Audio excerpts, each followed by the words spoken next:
I think ano naman to, bagong kalye na gagawin, possible na flyover na yan. Yan yung Skyway Stage 3 here in Paco, Manila. Ayan. At tayo sa ilalim.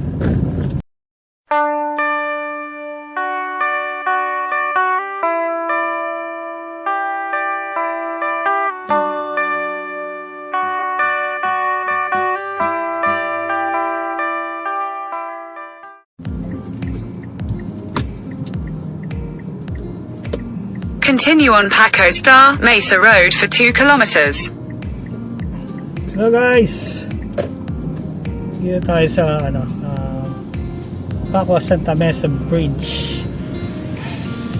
Lalabas tayo sa may Quirino Highway. Okay guys, ito may under construction dito. Mapapansin nyo, I think ano naman to, bagong kalye na gagawin, possible na flyover. Okay, dito sa may Paco Santa Mesa Bridge.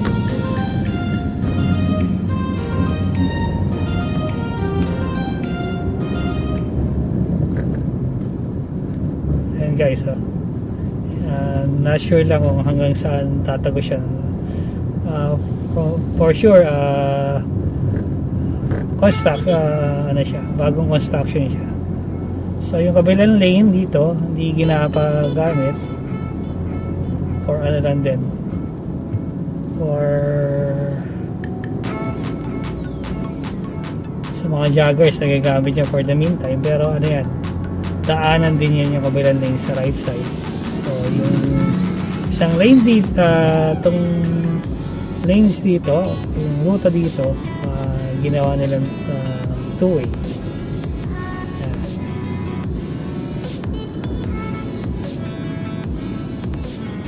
Hindi natin matumbok kung saan dadaan yan. Yan, ito, ayan, pwede din dito. Kaya mag-aano tayo sa ilalim ng bridge.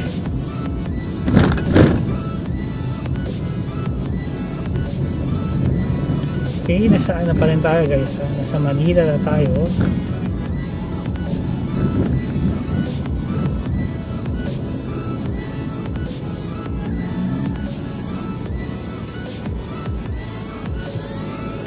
Ito, nasaan na tayo, area na ng Paco.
Medyo nakakalito yung kalye doon, pero may daanan dito.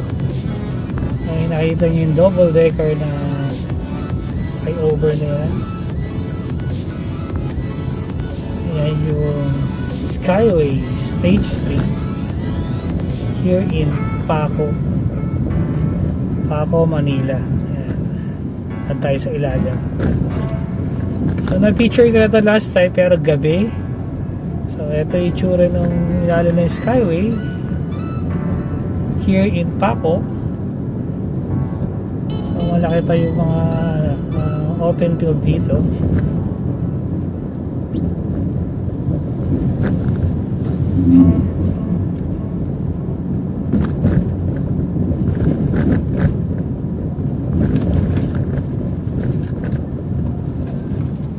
Ay, parang ano, kung titignan nyo, parang hindi na dadaanan to. Pero dati busy rin to. Siguro dahil ahead of this medyo hindi siya inviting para dumaan dito, kaya nalilito yung mga commuters natin or motorists na dumaan dito sa route na to. Kaya sa kanan ko naman yan, skyway pa rin yan, ano yan, dalawang deck yan. Na-picture ko na to last time, kaso gabi naman.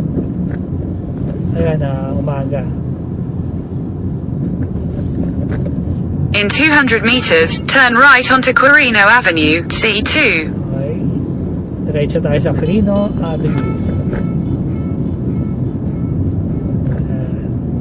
Yan, kaya hindi kayo makadaan dito or hindi na gano'n daan. Turn right onto Quirino Avenue, C2. Dahil dito, ayan, hindi siya inviting dumaan kasi bukod sa madami na nakaharang na mga barriers, akala mo walang gumagawa, then rough road pa.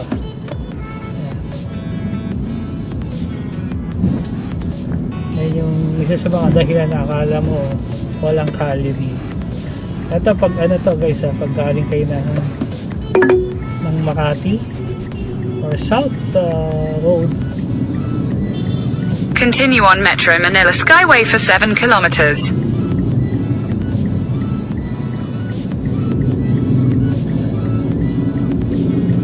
yan. Ito yung medyo blunder dito. Yan. Kailangan magaling kayong sumingit. At saka daanan ng truck kasi itong Quirino na to. Dahil pag dumire-diretso ka, papunta na ng Nagtahan, Lacson. In 200 meters, slide left onto West Zamora Street. Papunta na ng pier. Idaanan dito. Instead na Roas Boulevard, dito ka dadaan. Ayan. Pero pwede rin naman doon. Then U-turn tayo sa Zamora. Ayan guys, ongoing pa rin yung mga construction dito, and nasa ilalim tayo ng Skyway Stage 3 at ayan, medyo madilim dito pag gabi, walang ganong ilaw. Okay guys, dito na lang muna, then continue ko sa susunod na vlog ko ang mga kaganapan dito sa Metro Manila or sa City of Manila. Okay guys, once again, subscribe naman po kayo and kapit lang, magiging Take the next left onto West Zamora Street in the future. Thank you for supporting the channel. Bye bye, ingat po sa lahat.